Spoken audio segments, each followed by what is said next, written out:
Good. Listen, well played tonight. It finished 0-0. Do you think that was a fair result, or are you actually a bit disappointed to be leaving Arsenal with only a point? Yeah, it's a good question. I'm never quite certain how to answer them, because I think we had to work very hard for that point that we got, and took a lot of very disciplined defending and a lot of running and energy that the players expended to get us where we were.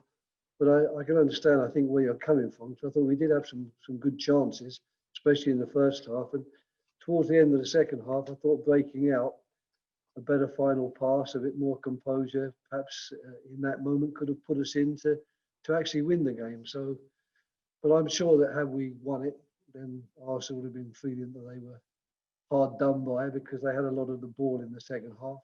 But I thought we kept them at bay particularly well. I mean, what does this result do for you?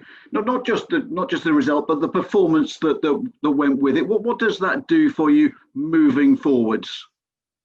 I'd like to think it would do a lot for us. I mean, obviously we've got a massive game coming up again now on a Sunday in a couple of days' time, and that's going to be another very, very difficult ask for us to get ourselves back on track and give Man City some sort of game. But we know we're capable of it, which is good. So that's good for confidence. And we also know that we do have some points in the bag. So it's not like we're going up there frightened to death that if we lose it, we're going to be plunged into some sort of relegation battle. And it doesn't sound much a point, but in this league, every point you get is a valuable one, especially if you find yourself in the sort of neck of the woods as we do. And we're not alone in that neck of the woods either. There's plenty of teams around us. But finally, from me, just for the moment, I want to ask you about a joint statement issued by the Premier League, the Football Association, and the EFL this evening.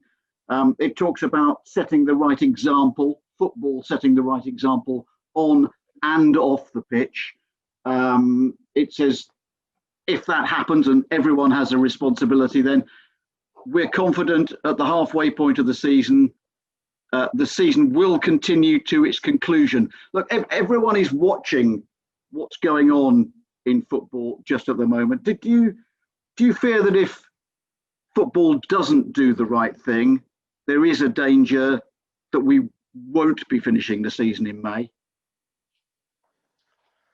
Well, I think it's a big topic. I mean, I'm tempted to ask, how wrong we have been in not doing the right thing. It's been going on now for 9 months, since March when we were locked down.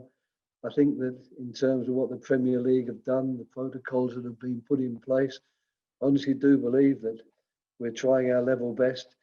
There have been one or two mishaps, especially over the Christmas period, but I don't think that it's fair to suggest that suddenly football is running amok with people totally misbehaving and totally doing the wrong thing.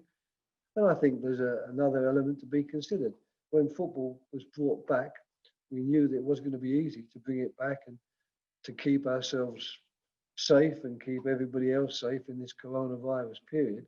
But it was decided then that it would be a good thing if football comes back, and we made this effort because the suggestion was that people in the country wanted it, for people's entertainment and for their mental health issues. It was good to have football out there. So I think that should be brought into the equation as well before, we are suggesting all of a sudden that we in football are doing exactly what we like, and we're showing no regard whatsoever to the rules, because in my opinion, that hasn't been the case. Do you think that football is perhaps a bit of an easy target at the moment then? No, it's obviously a target simply because there's so little else going on, I guess, and I presume that we have cameras on us as well. So if someone is caught shaking hands when he shouldn't shake hands, if someone is caught giving someone a hug or putting his arm around someone when he shouldn't do, it's on camera. So we do have a bit more responsibility in that respect. But no, I'm not suggesting we're an easy target at all.